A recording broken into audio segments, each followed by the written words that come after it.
Hello everyone.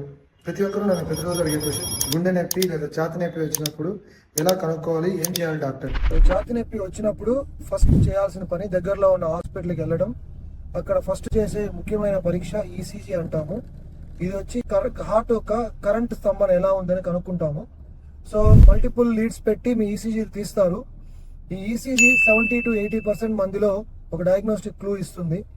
ముఖ్యంగా గుండెపోటు ఉన్న పేషెంట్లకి అది అక్యూట్ హార్ట్ అటాక్. స్టెమీ అనేది ఈసీజీ ద్వారా చాలా సులువుగా తక్కువ ఖర్చులో కనుక్కోవచ్చు.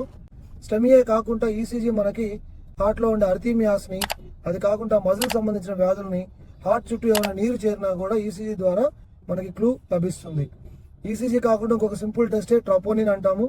ఈ ట్రోపోనిన్ హార్ట్ ఒక మజిల్ డ్యామేజ్ అయినప్పుడు, కండరం డ్యామేజ్ అయినప్పుడు ఇది రక్తంలోకి రిలీజ్ అవుతుంది. దీన్ని కూడా ఎమర్జెన్సీ రూమ్లో టెస్ట్ చేస్తాం. ట్రోపోనిన్ కూడా హార్ట్ అటాక్ ఉన్న సందర్భాల్లో ఎక్కువగా ఎలివేట్ అవుతుంది. హార్ట్ అటాక్ కాకుండా మిగతా కారణాల్లో కూడా అది ఎక్కువ కావచ్చు. ఈ రెండింటితో పాటు ఎకోకార్డియోగ్రామ్ అనే టెస్ట్ని కూడా చేయించుకోవాలి. ఎకోకార్డియోగ్రామ్ ద్వారా హార్ట్ ఒక కండరం ఎలా కొట్టుకుంటుంది, హార్ట్ వాల్వ్స్ ఎలా ఉన్నాయి, హార్ట్ పంపింగ్ ఎలా ఉంది, హార్ట్ చుట్టూ ఏమైనా నీరు చేరిందా, లేదా హార్ట్ నుంచి బయటకు వెళ్ళే మెయిన్ ఆర్టరీ, దాని అయోటా ధమని అంటాము, దాంట్లో ఏమైనా డిసెక్షన్స్ ఉన్నాయా లేదా, ఇవన్నీ కనుక్కోవచ్చు.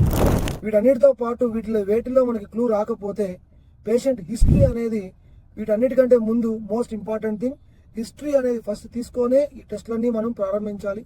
హిస్టరీతో పాటు వీటిని కోరిలేట్ చేసుకొని వీటిలో ఎక్కడా క్లూ లేకపోతే సిటీ కరోనరీ యాంజియోగ్రామ్ అనే టెస్ట్ మనకి 90% అక్యురేట్. ఈ టెస్ట్లో హార్ట్ బ్లాక్లు ఉన్నాయా లేదా కనుక్కోవచ్చు. ఒకవేళ ఈ టెస్టుల్లో ఎక్కడైనా సరే మనకి డౌట్ ఉన్నా లేకపోతే పాజిటివ్ వస్తే సిటీ యాంజియోగ్రామ్ అవసరం లేదు.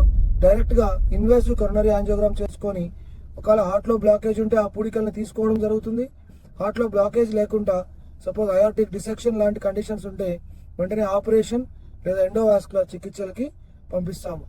ఇవన్నీ కాకుండా చెస్ట్ పెయిన్కి అదర్ కారణాలు కూడా ఉంటాయి. అది లంగ్స్లో ఉండే ప్రాబ్లమ్స్ వల్ల రావచ్చు, లేదా గ్యాస్ట్రైటిస్ వల్ల కావచ్చు. లంగ్స్లో ఉన్న ప్రాబ్లమ్స్ కనుక్కోవాలంటే ఒక సింపుల్ ఎక్స్రే మనకి ఎర్లీ స్టేజ్లో క్లూనిస్తుంది. Thank you.